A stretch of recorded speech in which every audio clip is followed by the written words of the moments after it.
Deafheaven are an American band who were formed in 2010 in San Francisco. They were credited with inventing the blackgaze genre, which is a cross between black metal and shoegaze, and they have released 6 albums so far. Hi, my name's Dan. This is a review of New Bermuda by Deafheaven, and it's their 3rd album, and it's my first encounter with them, and so I have not heard this album before. Apparently, this went down really well with critics. So most of this is kind of death metal, um, very full, overdriven guitar sound, not mostly chuggy, just a great big wash of guitar and some frantic drumming and some bass somewhere in there as well. The drumming provides some definition to what otherwise is this just huge blackout of guitar sound. And with this, there's the growly death metal vocals.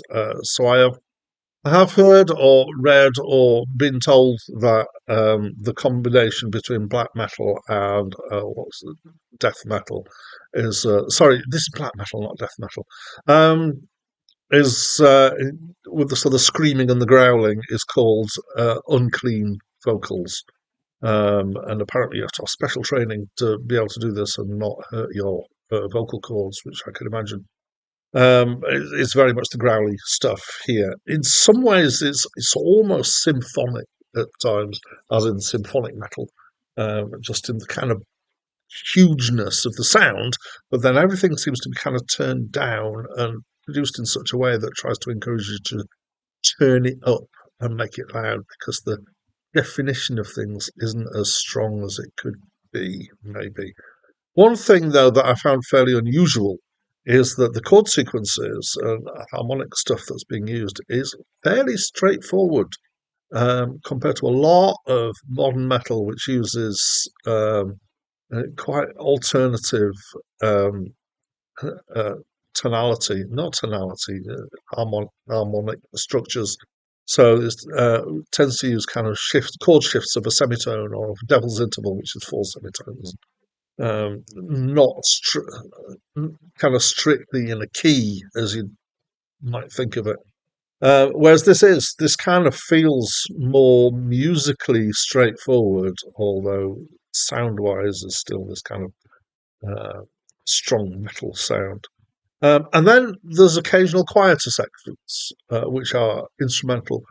So there are a few of these that are just like a bit of piano in there, and there are some where, particularly noticed towards the end of the first track, the kind of the thrashiness of the metal eases off, and it becomes a more open indie rocky kind of thing with long repeated sections, which in context I would say are a good relief from the thrashiness of the rest of it, but in isolation would be fairly dull. And I think these sections are mostly why the label of shoegaze has been brought into this.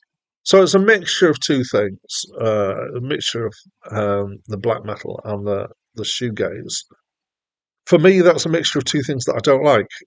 So, like cauliflower cheeses, I absolutely hate cheese, and I don't. Excuse me, I don't really like cauliflower. Obviously, the thought of it's making me cough. So, cauliflower cheese to me is just like two things I don't like put together. Doesn't make anything good. In this case, two things I don't like put together hasn't made anything good from my point of view. I found it, to be honest, dull, but also just quite, an abrasive sound that I didn't engage me at all. So I think the only thing that's going for it is its slight unusualness, but for me it wasn't enough for it to be exciting. So I'm not a fan. I just was not fundamentally interested.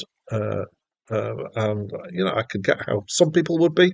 Maybe if you're a fan of black metal, or a fan of shoegaze, or just a fan of strange stuff put together and giving you something different. Maybe it just wasn't different enough for me. Anyway, obviously I gave it a really low score, and I just really didn't like it. But I'd love to know what you think of the album. So please let me know by leaving me a comment, especially if you have seen things in this or heard things in this that I haven't. and you want to let me know what the great qualities are of this album, please do let me know. I'd love to know. And that's it from me for now.